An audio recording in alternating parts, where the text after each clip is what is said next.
众朋友，大家好，下晝3:36，歡迎大家準時收看《福氣來咧》，我係劉慧君，慧君好，來到了8月6號空氣來報道嘅單元，同所有鄉親朋友嚟向下來關心嘅係空氣嘅話題哦。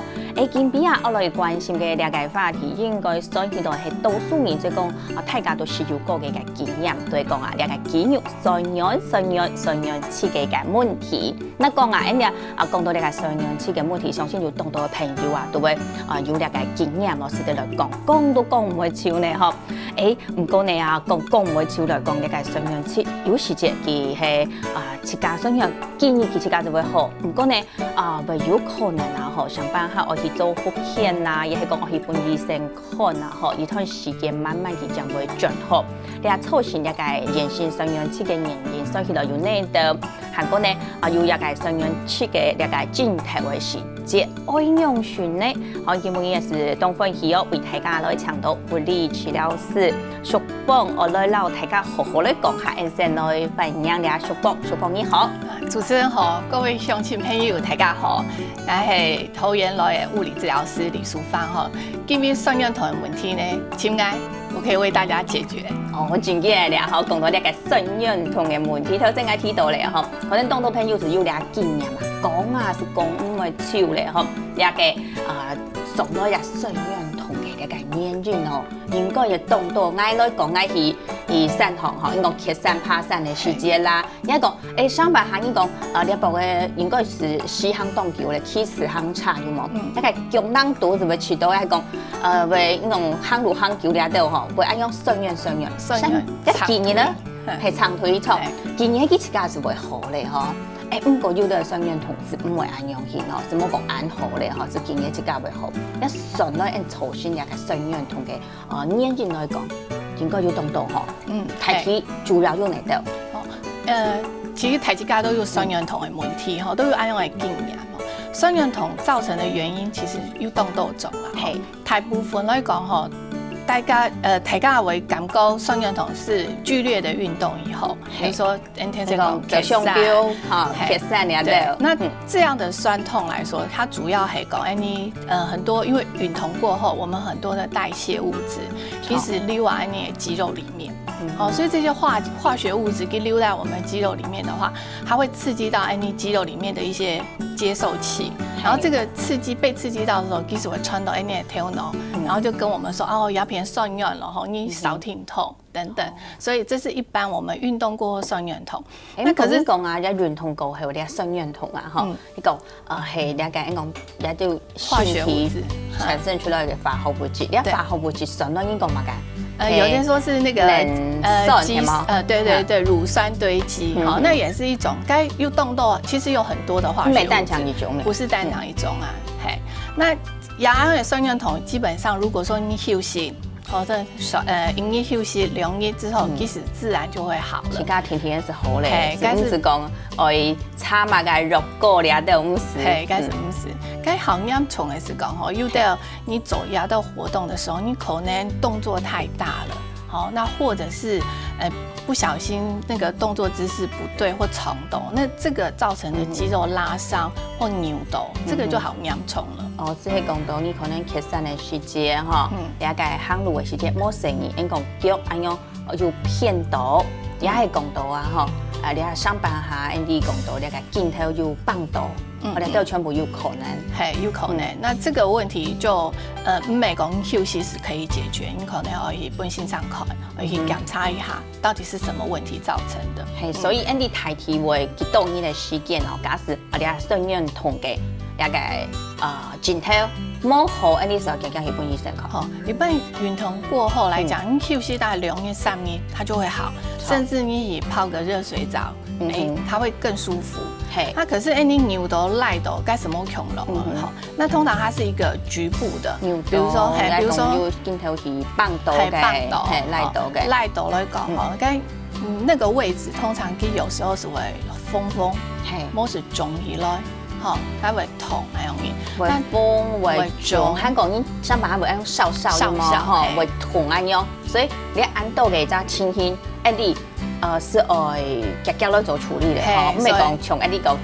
2-3年是會好了，係，嗰時唔係2-3年，嗰時愛處理嘅，愛處理，對，你可能需要醫院本身上看，我檢查一下係唔會出問題。嗯哼，從你一下啦，吼，假使講晚期預染之前，你會先建議你向親朋友講，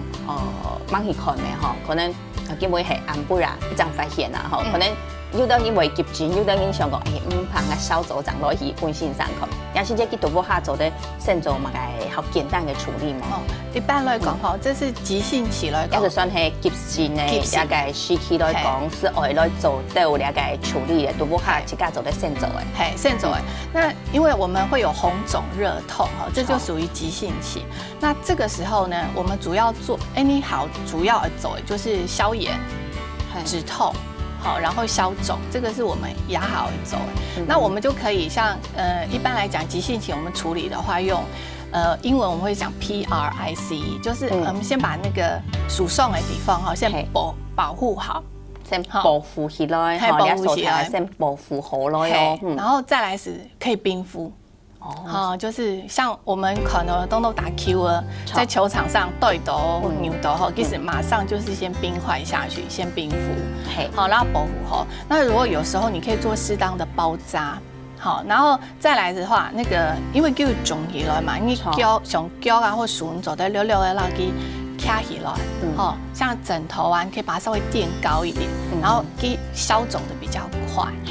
所以急性期大概我們會做這樣的處理。所以講先來用一個冰塊啊嘛嘅，吼，然後一個風腫痛少嘅為數，按用先攞去健能有得那樣去攞，即本機下推掉嘅，下推掉嘅，你係最基本嘅處理。當然先保護好來啊，吼，好，你一時間係咪就總得淺才聽痛的？對，所以莫淺才聽痛，因為那個有時候受傷，因為地還沒見到團體嘛，那所以這時候保護係最重要的。好，那不要隨便亂動，或是說去賴機啊，沒莫走，就讓它休息。過了這段急性期，那等差不多1年左右，那通常我們就可以看到它是消腫了，那紅也會退了。可是有的人可能好嚴重嘅，1年還唔難，可能有2年。那所以只要它有紅腫熱痛來講，那都是要冰敷。那如果說已經消腫，已經熱啊紅，已經又退了，你是走得開始，就是1天以後，你就開始熱敷。用那個應講少水，用那個棉帕用就做得啦。唔覺得，那個溫度做得調高吼。對，莫調高，因為調高會燙傷，會綠到你一個電到啊，吼，你一個本來可能一個風退咧、燒退咧，你綠到個係你一個皮可能是流體皮。好，所以你一個溫度啊，幾多度下度好？差不多。其實我們一般熱敷來講，哈，不會超，大概比體溫稍微高一點點。大概像30-40度咁樣咪 OK， 就做得啦，莫講調燒。好，你也是講到 Andy 啊，吼。急性期嘅時節哦，都下你用辦處理，當然處理到用差唔多啦，吼，你還係愛去預染本身上吼，對，你講做下檢查，吼，看韓國後續按用辦現場，好，你也是講到呢個，你係認同過後，也係講你可能上班下是行路咪有可能啊，各方面全部有可能吼，一個急性期嘅時節用辦處理，韓國急性期過後，你就做得用呢個暖燒嘅，然後又比暖燒韓國少一啲啦。用啦，然後體溫差唔多嘅嗬，一個溫度嘅棉帕嗬，咁樣搓啦，即係講40度咁樣嗬，而且30度，好，即係讓你身體嘅體溫差唔多高一點點，高一啲啲咧，一個棉帕咁樣來個護下，咁樣去做得。好過來啊嗬，有當到嘅朋友啊，記得係冇腫、冇風、冇燒、冇痛嘅啦嗬，啊記得轉到屋下嘅時間，你一講安解，什麼意義安解嘅時間轉到屋下哦。腳是當上樣嘅哈，有時隻幾位度，你講貼過，像你頭先講貼過嘅，有當然是壁有冇？度呢個壁，當個安樣是貼到釘釘安樣，係，像安樣去嘅一隻縫塊，錯啊唔錯，好啊唔好。如果係氣條橋嗬，然後其實氣條橋嘅人來講嗬，你腳是會咁腫，然后或者是像你抽飞机抽10几个钟头，你没有感觉你的脚会肿肿，那这时候你让你的脚卡够，其实是有消肿的效果啊。这是做给了解血流转来了解心从了解方向啊。对，好，比较快，比较容易。那其实你让脚卡够来讲我也会建议说，你走的脚可以做翘起来、踩下去的动作。这脚就按用只是卡起来，然后翘起来踩下去。这个 ankle pumping exercise 英文啊那也系动作来说你有时候气长久的年纪脚好肿的，做这个动作，它会更让那个消肿的速度会快一点。安啲乡亲朋友根本也来看安啲嘅节目是学到咧还像去往界嘅朋友应该是弄到，也系讲想办法安咩往界啊，即讲行路行长久，像讲去爬山、骑山，也应该咪做得安样来做也都是系安啲讲太体急性期慢慢处理。不过啊，讲到了有的朋友记得会双眼痛的时间是膝盖会处理嘛冇父母种的时间记得会喷嘛用喷的，一种喷的凉凉的。你做得冇记得水性大人啊，水性是做得喷。其实该喷的又像该喷的又都是有药性，又都是喷起来是凉凉。那基本上其实如果你在急性的话，我建议是冰敷是最有效的。好，那如果说你有喷该，其实如果是像凉凉的，像一般运动场所现在我们用该喷该凉凉的也可以，它会让你说那时候受伤好痛的地方你喷下去凉凉，其实很快就会比较不那么痛，这是可以的。做得啦，做得。所以喷呢，爱喷你一下。可能身體有運動，我哋會要人講嘅肉部嘅嘛，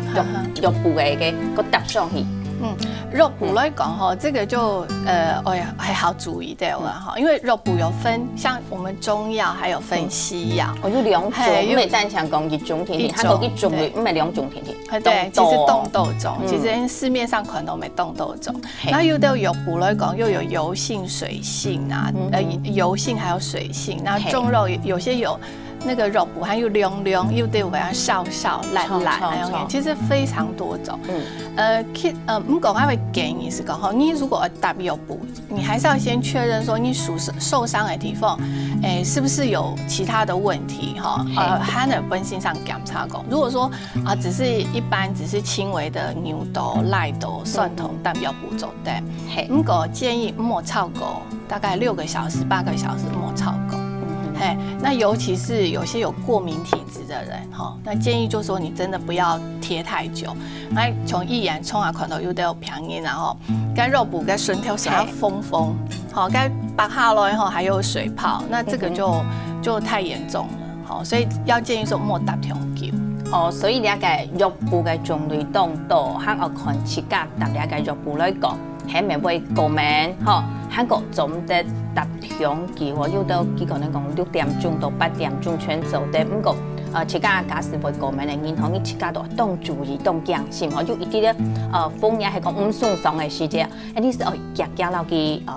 查體去，安樣去係較好嘅。香港呢，你噴嘅涼涼嘅，當然都了解時節是做得啦，冇乜嘅大問題。所以你了解觀眾朋友都了解，你講到了解肉補啊，你啲還有其他嘅一張講其他嘅東西做得內容麼？香港呢，講普通嘅雙眼痛，香港了解危險性嘅雙眼痛嘅所長段嚟呢，應該下陣個請啲嘅淑芳繼續來大家來講到。先到兩位來聊下。